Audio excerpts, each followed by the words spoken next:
little something to open with there. Man.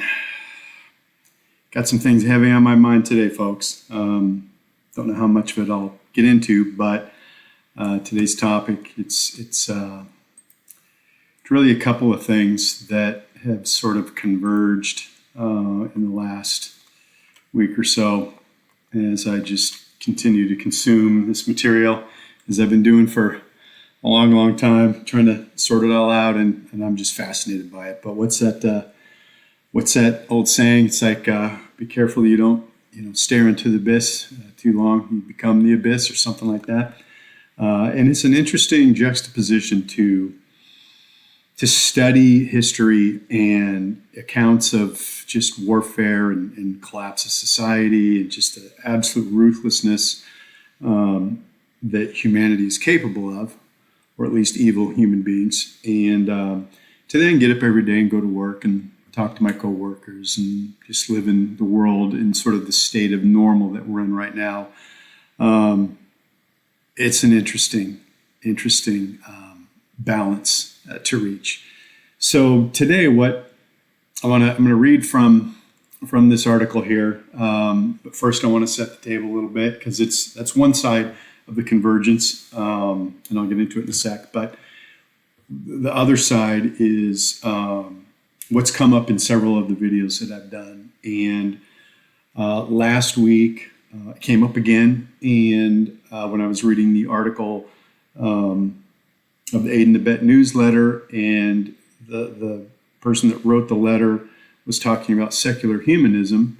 And it just seems there's several different names, versions, whatever you want to call this. Secular, what we're going through and what we're being exposed to, and what our culture and Western civilization is being turned into. And secular humanism is one of the definitions, right? And in that article, it talked about how it's not just being introduced into law enforcement all across the country, but it mentioned the education system as well. So that just, when you really look at it in totality, it's really an anti-God, satanic, and like I brought up in many other episodes, that do without wilt, first rule of Satanism, whatever. And then, ends justify the means, Saul Alinsky. Last week it's secular humanism. It's just different versions of saying the same thing. If I have the power, I'm going to do what I want. And that really is just the appeal of tyrants, right? Because they can't help themselves. They want what they want, they'll do whatever it takes to get it. And all of the shackles and governors and restraints of the civil society and the rule of law, they don't like to be encumbered by all that. And unfortunately, the power structure that's sort of psychologically, sociologically engineering us down that path, this path that we're on, they don't have any of those governors. And so they just do unspeakable things, and they allow for unspeakable things to be done. And just watching humanity devolve into that, it's just, it's really weighs heavy on my heart sometimes, because it doesn't have to be this way. We're being constantly programmed, pushed, encouraged, manipulated, whatever you want to call it, to do and to be the worst of humanity and of what human nature offers. And that's what we're being dragged towards. And it's just, like I said, it doesn't have to be that way. So there's that. I had, let's see, where was it? Was it a Getter? So I'm going to read this real quick and then get into the article. The other piece of this where it's insanity is what it is. But, we see the two of these things sort of coming together. So let me just read this little, trying to summarize it a little bit on a post I did on, this is actually on Gab. Yeah, it's on my Political Madness on Gab. I post a little bit here and there and everywhere. It just depends. Right now I've got created a real kerfuffle on my Instagram, where this one here, this 81,000, is complaining about people that drive in the rain with their four-ways on. And anyway, I won't get into that. But So that's what's going on over on Instagram. I've posted some other things since, but this one is, and this relates to some of what I'm talking about. There's a lot of people that disagreed with what I said, and it was just nasty, right? And it's just, man, there's just the civility is just is gone. And I was thinking that, I know the difference. Social media, it's just, and I've said this on Twitter. Hey, it's Twitter. What do you expect? People just say and do. It's just a free for all. It's just snarly and snotty and snarky and whatever. So you expect some of that. But then I was thinking about that last night, and like this one here, and a lot of the comments I got were from people, probably a lot younger than me, and so different life experience, and so had a different awareness about certain rules of the road and whatnot. I mean, I've been driving for 40 some years, right? And I've watched things change a little bit, and so. It occurred to me that, I know the difference in civility, but do people under 30? I know a lot of them probably do, but you think about that generation and they've been in social media their whole lives. They've been on the internet their whole lives. And so it's possible they have more interaction on social media than they do in the real world. And if that's their behavior there, do they know the difference when they're dealing with somebody face to face? And maybe that explains some of the, what you see out in the world, where there's just it's just snotty. I don't know how else to say it. Just people are just snotty and intolerant, and just common courtesy is gone.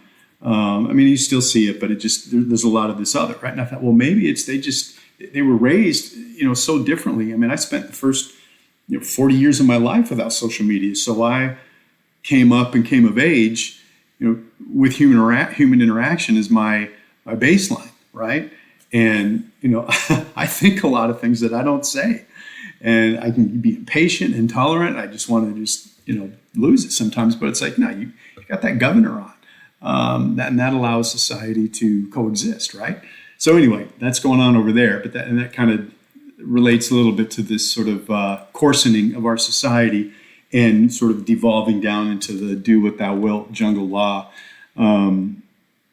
Culture that they're taking us to, folks. I mean, you may not want to see it, but this stuff is everywhere. It's being taught everywhere. It's being preached everywhere. You're seeing it everywhere. It's happening.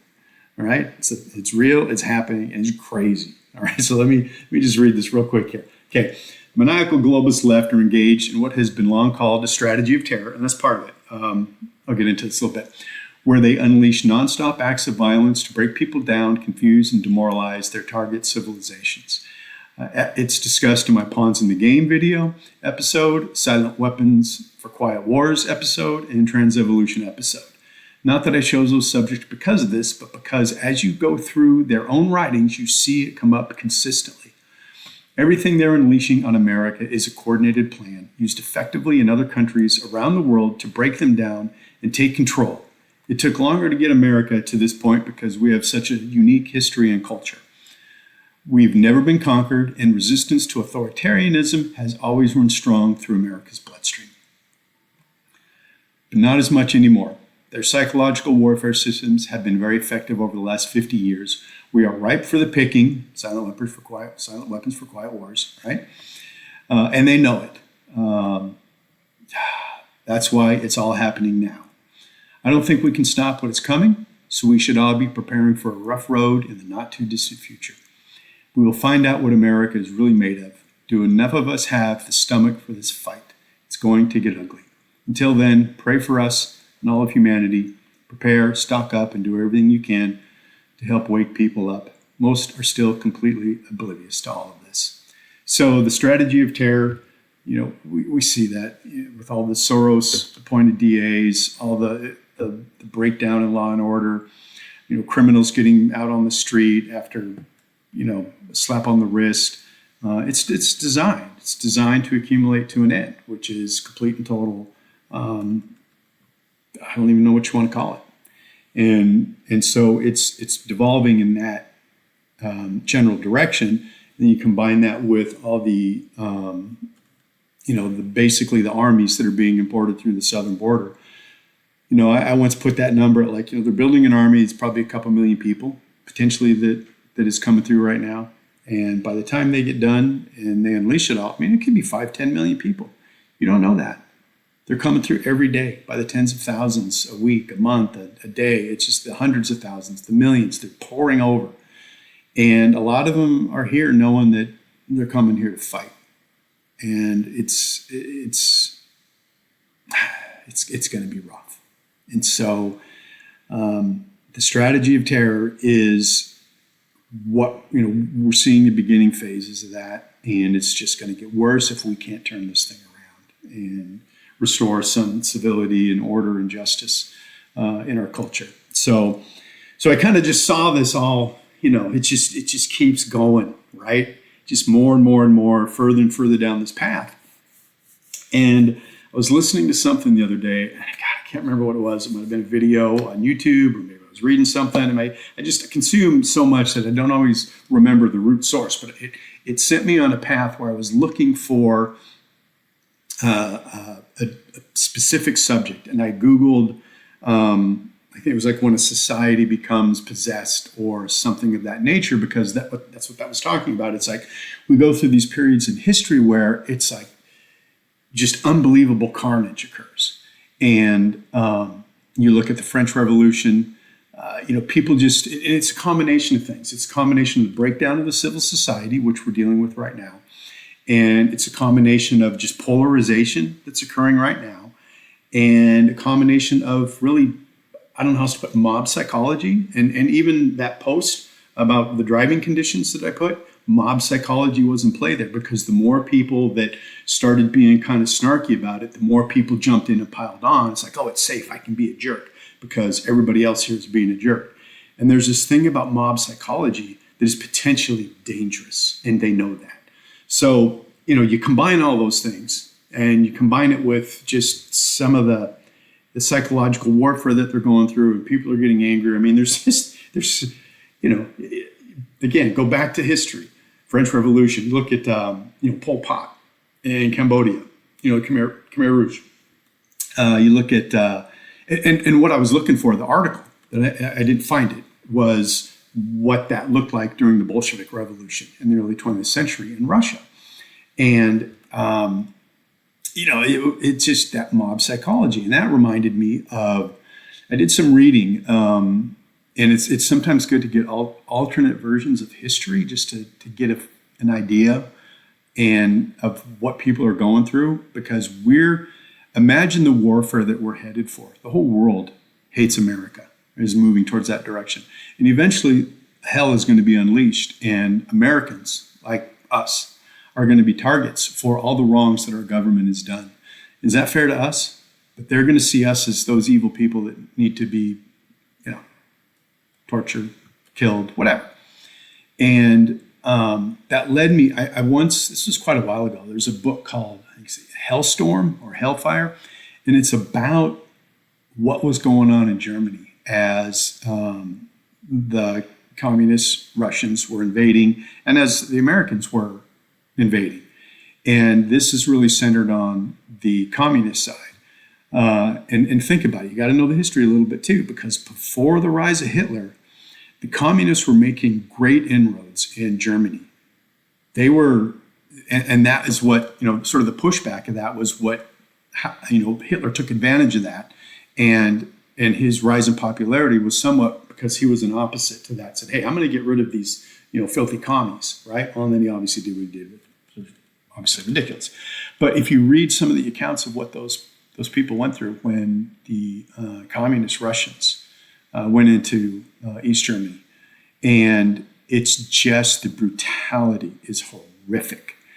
And it's not that, I have some sadistic pleasure in reading this stuff, but I just want to know, because it's history, it's real, and it happened. And we just live in this cozy, fake bubble that we've all enjoyed for most of our lives. And I see that as coming to an end. And when that does, I don't know if it'll happen when I'm still alive, but it's sure looking like it. They're just, unless something, it could change overnight. We could push this thing off for 100 years if we just, some of the right things happen. But right now they are kicking in the door. And it's just nuts to watch. And so, go to Alexander Solzhenitsyn, Gulag Archipelago. Again, he's in Russia during the Bolshevik Revolution. He's seen what's happened after that, and read that passage. I forgot it. Take me too long to find it right now, but the passage where he talks about how we burned in the camps afterward. This is after they were rounded up and taken to the gulags, because they couldn't imagine the horror that was being inflicted upon them. And so when the officers came to the doors to drag them away, they complied. They complied. He said, had we known the hell we were headed for, maybe we would have set up camp in our living rooms. Maybe we would have got our neighbors together. Hammers, shovels, anything, baseball bats, anything. We pitchforks and made them work for it. Said it wouldn't have taken long for the cops to decide that, I'm not going to go do this. We're not going to be the hatchet men for this insanity, because these people are ready for us. And that's where we are. We don't. A lot of people get it. So I don't mean to be so generalized, but we're the average American.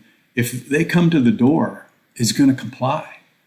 And I'm not saying don't comply right now in any kind of physical way, but there's going to come a point where, you might have to take a harder stand. And one of the things I've been trying to kind of raise the alarm, it's like, prepare yourselves, people. Hard times are coming. Enjoy this freedom that you have. I don't know, like I said, don't know if it's your lifetime or mine. But the kids and grandkids, definitely, if we don't do something about this, they're in big trouble. So hopefully we can do something about this. So the convergence to that of sort of do what thou wilt, right, is what I was looking for when I found this article. So I'm going to read a good chunk of this article and just kind of help further just get it out there that this is what humanity is capable of. And it's coming to America if we don't stop it. And this mob psychology, all this insane programming we're going to have a zombie apocalypse, right? Where it's just unleashed, rampant, just over the top stuff you never thought you'd see. So that article I was looking for is what led me to when a nation becomes possessed. And this is the one that I found that, it's close. It gets the point across. It's not the one I was looking for, but I thought, I'm going to go with this. The other one, for whatever reason, can't find it, but it's out there. So when a nation becomes possessed is like, people are like, what the hell has happened? How did this happen? And, people have asked that all around the world throughout history when they see this kind of carnage that can happen at the hands of human beings that at one point might have been halfway normal, regular, sane human beings, and then something happens and they just go crazy. And I think we're seeing we're headed down that path. So let's roll through this real quick. It's not that long, and I'll get through. I'll read a good chunk of it, and we can talk about it a little bit. All right.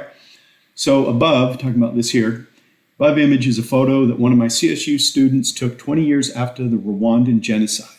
We arrived in Kigali, in 2014 for a service project 20 years to the month following the genocide that took 1 million lives, most dying from a machete chop to the head.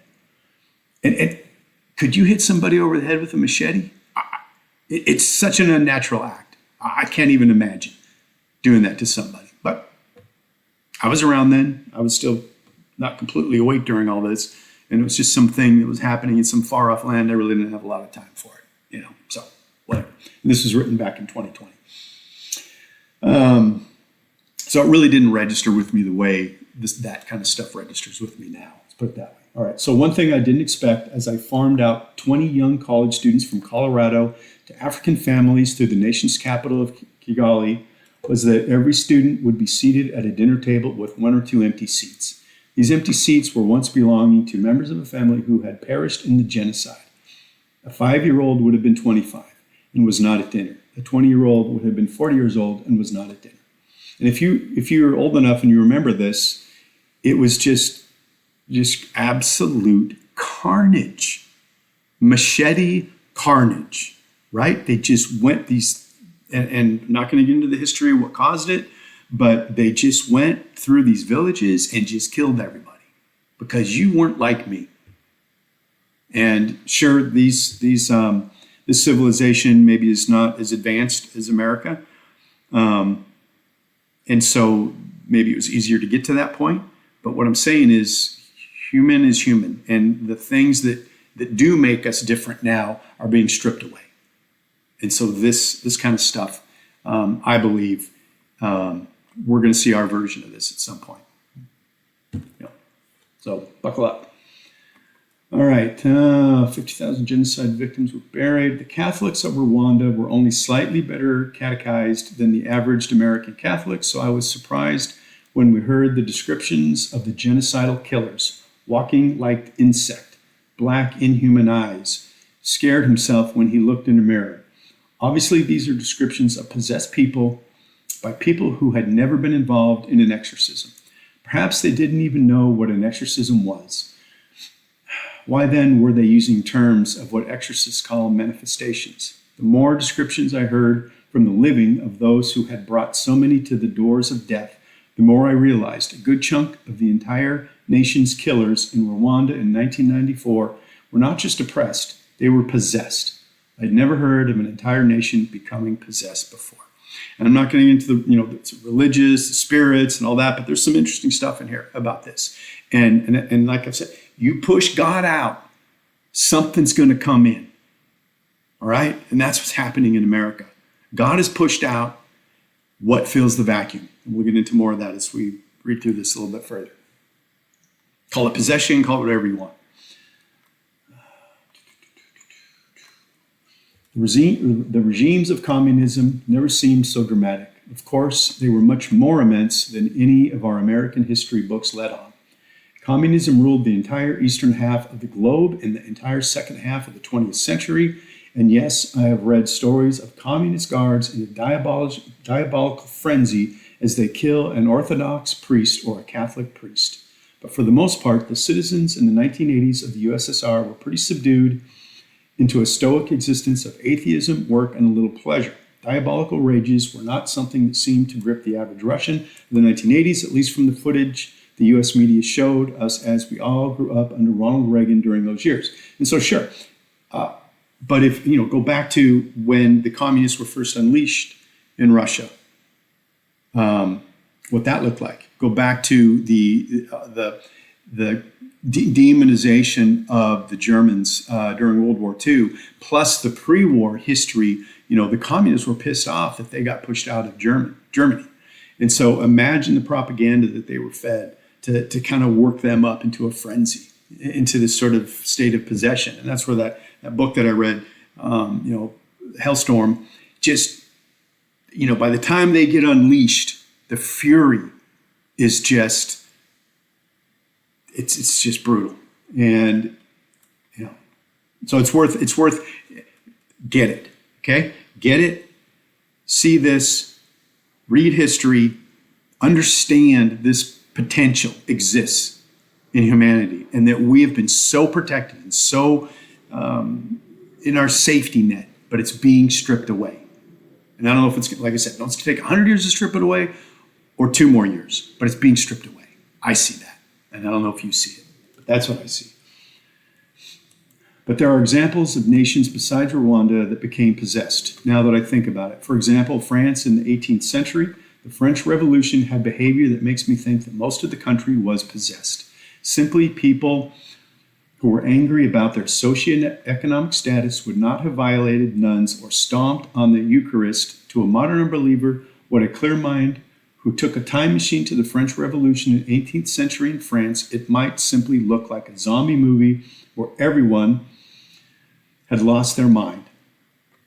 But to we believers trained in deliverance ministry, the French Revolution would have appeared to be a nation living in a loud, diabolical rage where reason and morals meant not only nothing, but where the opposite of reason and morals would rule in the minds and hearts of most of the French, ironically, in the name of reason, the one thing they didn't have when they killed nuns.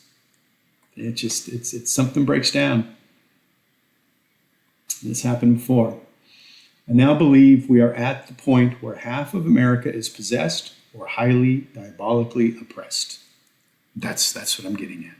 You're seeing start to come to the surface. And it's just tiny little bubbling to the surface. It's got a ways to go. But you're seeing the intolerance and the anger and the, you can't talk to a liberal. You just can't reach them. They're just so full of hatred and anger about what, Trump and everything he did when he was here, because he wanted to keep the most violent people flooding our border from coming in. I mean, there's no reason. There's no reasoning. It's just illogical, and it's just, unleashed this violence and fury. I know that sounds like an extremist conclusion from a priest who finds a devil under every rock. Perhaps an accusation of possession from a conservative to a liberal is as unfair, goofy, unfounded, mindless, and overused as a liberal calling a conservative racist for no good reason at all. But that is why I included the above examples showing the difference between communism and the French Revolution. In communism, Satan took over a nation in a stoic manner of silent atheism.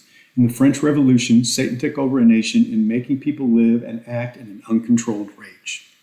And the systems, the people that orchestrated both of those are the ones orchestrating what's happening today. That cannot be underscored enough. This is an operating system. This isn't just random people, hey, let's go do this. This is, they've got the levers of influence, and they're unleashing the program. And most people are just walking right along with it. I now believe we are at the point where half of America, half America is possessed or highly oppressed. For 1 or 100 years of sexual sins and abortion have caught up to us. People screaming racist at non-racists like Trump and Tucker without any evidence and without any interest in honest discussion first seemed to me to be the cause of insanity in our country. But now I see such insanity is the symptom, not the cause of such insanity. Such insanity has grown in the minds of Americans, already ratifying their consciences under 50 years of killing of unborn children, or, for example, the leftists ignoring the fact that coronavirus can be nearly cured by not only hydroxychloroquine, but also by inhaled steroids, at first seemed to me to be the cause of insanity in our country. But as I look closer at this, yet again, I see that such insanity is simply the symptom, not the cause, of 50 years of killing our own unborn children. Yeah, and that's, God is turning his back. This is, and I don't know if you've heard this take on it, but abortion isn't just, it really has nothing to do with women's rights. They don't care about women's rights. Abortion is about killing babies. And if you're a Satanist and you read the history and you look at all of the examples, it's about child sacrifice. That's what abortion is. They're offering up babies to their god Moloch. That's it, and that's all. They could care less about a woman's right. And the whole, safe, for causes of, rape and incest. They just make that stuff up. They don't care. It's about killing babies, and we've allowed it. And that's where we're paying for those sins collectively.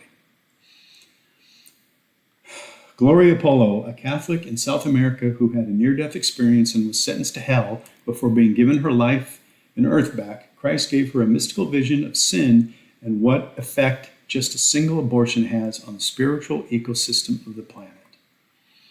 The devil commands from the depths of the abyss because we are scattering innocent blood.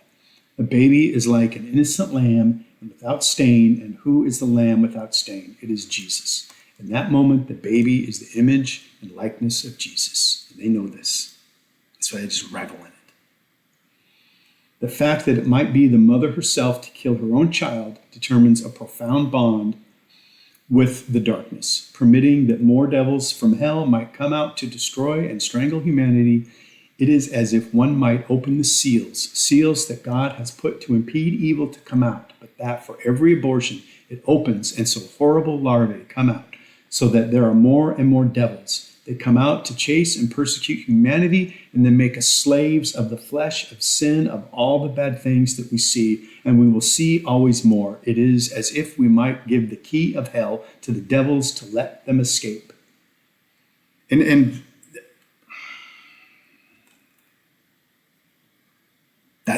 that's why they're This is such a great explanation, sort of cosmic, religious, whatever, gates of hell explanation. And there's a little irony here. A few episodes ago when I did the episode about the video about that movie that I watched, and that was the central theme of the movie. And this is where Hollywood sometimes plays this stuff out in different form. But they were, this what's his name comes up from hell, and there's a little portal that's open, and he's recruits all the townspeople to kind of chip away and open this portal up to make it bigger, so the demons of hell can escape and occupy the bodies of the humans and then take over humanity.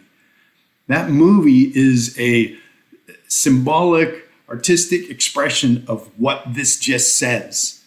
And so, do you think that's just a coincidence? This is what they're doing. They're opening the gates of hell.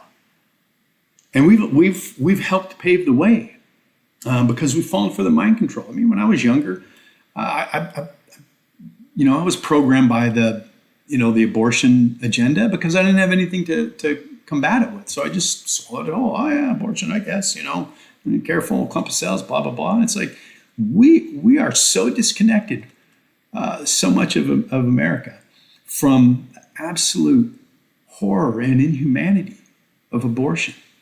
It's obscene. And that's just a small example of how you can manipulate someone's mind. You can manipulate a woman's mind who has an 8-month baby in her stomach to rip it out and kill it. And she won't think twice. That's the devil. And he's coming. Notice that Gloria Polo wrote that every abortion opens a seal in hell, and demons subsequently escape to make men and women slaves of the flesh. Yeah, and that movie was R.I.P.D. 2.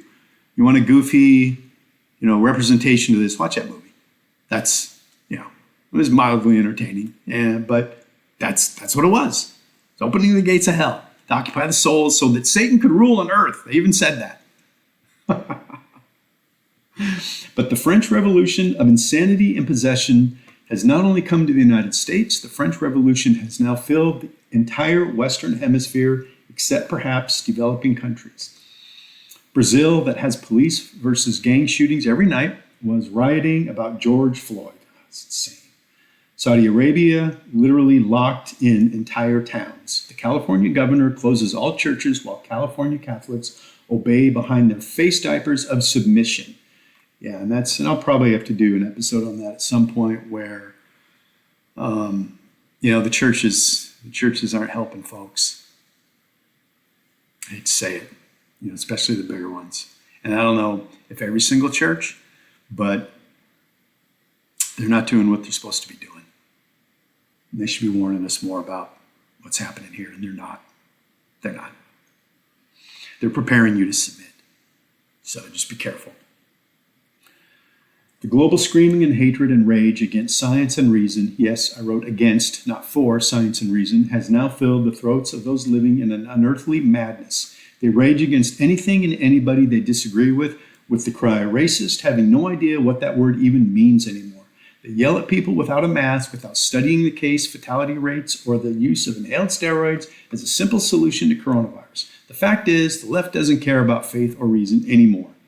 They only want the outside society to have as much disorder as their interior lives, and they want you to do what they say.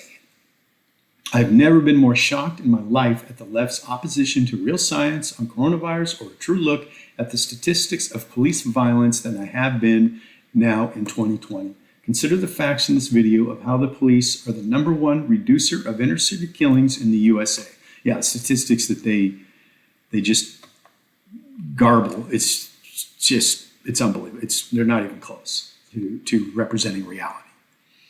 The folks who I thought were semi-rational liberals will no longer discuss faith, reason, or science when it comes to coronavirus or the statistics on police killings or really anything sociological, not to mention theological. It reminds me of the scene in I Am Legend where Robert Neville, Will Smith, has to simply kill his own dog as it tries to bite his face off.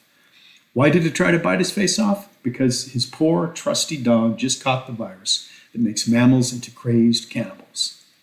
By this point, in facing zombies, the U.S. Army virologist Neville breaks his dog's neck with sadness, not anger. He understands full that his dog is not mad at him. His dog just has a horrible virus, so he kills it.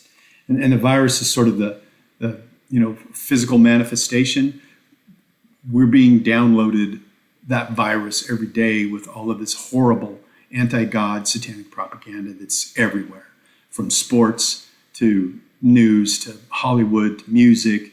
And so, whereas a virus can infect you overnight, the current virus that we're being subjected to can take time to fully reach that maximum point where it actually takes over. The leftists of America will not listen to, say, a reasonable person saying that a couple in St. Louis has a right to defend themselves against a violent mob. Of course, I'm not saying we should harm leftists for being so stupid. Quite the opposite. I'm saying the leftists now have some exoneration for their misbehavior, being possessed. Just as Will Smith doesn't get mad at his dog, we have two options with leftists. We either pray for them or we avoid them. But arguing with them would be as stupid as arguing with a zombie. That's it. And that's even that stupid video I did on the weather thing. And I've kind of stated my position is solid here on this. And nobody would take it up. Nobody would debate it. Because they're right. They have their opinion. And you're an idiot for disagreeing. And it's just this vitriol that comes out over the stupidest little things, like whether or not you should use your hazard lights, in what conditions. And that's funny because that video was one. Most of my videos or my posts on Instagram or any social media, I'm targeting like-minded people. This was one where I just targeted the general audience, and that's what I got. I got zombies. I got just mind-controlled zombies that have a position and there's no discussion. And that was 70% of the responses. And then the 30% that were, stating, they're reasonable, reasoned, just, the insane versus the non-insane. It was just shocking. And so like, oh, you should delete this. This is so stupid. You're showing how stupid you are. I was like, no, I'm not going to delete this. Look at this. This is a case study. This is a sociological case study. All they're doing is proving all of my points when I talk about what the left is like and what the average person is like that's been dumbed down and zapped by all this propaganda and warfare. They prove the point just by reading through, go through it, just read through those comments. It's insane. I'm going to bother respond. I don't respond to. And it's like he's saying here, there's nothing to debate. You can't debate them. They're right, you're wrong. They'll shut you down and they want you dead. Basically, they would love it. That's the demonic is taking over. My opponents don't want the facts. My opponents want to scream racist and justify the burning of statues, including abolitionist statues, not because they are interested in learning that abolitionists are actually the great heroes against racism in this country, but because they want to project their own self-hatred upon this country and our church. My opponents, including liberal Catholic priests, do not want to listen because, like Neville's dog in I Am Legend, they are bitten by a virus which is nothing short of diabolical oppression or full possession. A combination of both. So I'm at the point where I realized you cannot discuss things with people who scream racist and live in fear of a medium-sized flu and go into a rage at anyone who would dare discuss not only theology, but even reason and science. If demons have not taken over the brains of my opponents, then why do they reject not only faith, but also reason? And if demons have taken over the brains of my opponents, then my readers need to take courage that, just like the Catholics in the French Revolution, now is not the time for meeting zombies halfway to evangelize them. Now is the time to hunker down and spiritually and physically protect your own. And that's what I've been saying. The conversation is over. We're too far divided. They have unleashed all of the psychological warfare, and and it was happening before this, but I think with the Obama admin is when it really started ramping up, and when he repealed the Smith-Mundt Act or whatever it was, that we couldn't propagandize our own citizens. Well, that's old. That's by the wayside. So, and that's why we've just seen the full force and effect, and it's coming at us, man. It's coming at us hard and strong every single day. You see it on social media, and social media is actually helping because you can be bombastic and snotty and vitriolic and all that, and there's no repercussion. Nobody's going to drag you out of your car and beat the hell out of you because, you called them bad names. And not that I'm saying you should. drag somebody out of their car and beat the hell out of them. But I'm saying there's just no consequence when you're hiding behind, your technology. You're not face to face, and it's just that was the point. There's this convergence now. So I'm going to kind of tie the two together. So they're getting all these messages. Do what thou wilt. Do what thou wilt. Secular humanism. The morals are if it furthers your cause, it's right. God is dead in their world. There is no right or wrong, and there is no morality, right? So they're setting the table with all these sort of, the rules, and then they're unleashing the propaganda to wind everybody up and turn them into zombies, and it's just going to keep accumulating if we don't do something to stop this. And really, we got to get the control of the lever of influence that's creating all this propaganda. And that's going to be hard to do because that's everything. That's Hollywood, television, radio, music, just all of it. Sports, the news, the politicians. I mean, the Biden recently did his State of the Union, and I didn't make it 5 minutes. He opened with Ukraine warmongering, and he sounded like a screaming, just derelict old man, just rah rah rah, just trying to sound tough and confident and energetic, and he just sounded like just a fool. So he opens with that, and then he rolls right into the January 6th insurrection. It sounds like, screw this. This is just, I'm out. I'm not listening to this propaganda. That's all it is. And it's designed, the way Hitler would pound and scream and, get his people all riled up. That's what it is. It's propaganda designed to influence and manipulate the emotions of the target audience. Now, you and me are not his target audience. We're not going to buy into this crap. But a lot of people do, and a lot of them are. And that's part of why they feel the rage. Because people in institutions that they esteem as right and good are just funneling in all this evil. And they're open to it because they see it as right and good. And so they're just being downloaded this program of evil. Because there's just no barrier there. And so, I mean, if we can't, if we can't get a handle on that, it's going to be tough to slow this thing down. So we'll see what happens. I mean, it's just, like I said, the convergence with, between the anything goes and turning people into zombies. All the movies, man, it's coming. The zombie apocalypse is coming. And they're not going to look all whatever like you see. I mean, everything in Hollywood is caricaturized, right? But if you break it down, it's symbolism, right? It's symbolism and sort of it's things that they're doing are versions of what we're going to be looking at. And if you read history, as I have done, and I see some of this stuff, it's just insanity. And so we got to be prepared, man. Just be prepared. Go out, enjoy your life, live your life, but recognize that this stuff's coming and start to recognize what the telltale signs of it happening around you. You're starting to see the breakdown of the civil society, right? And it's been happening for a while. And like I said, we can turn it around. But it's going to take more of us. So meanwhile, keep spreading it. Keep spreading, as best you can and trying to reach people. There's a lot of people in the middle that are not, they're not going to buy all the zombie programming. So let's try to reach as many people as we can and just see where this ends. All right. So until next time, folks, hope you enjoyed this. Let me know what you think. Would sure appreciate a comment and a like. All right. Thanks.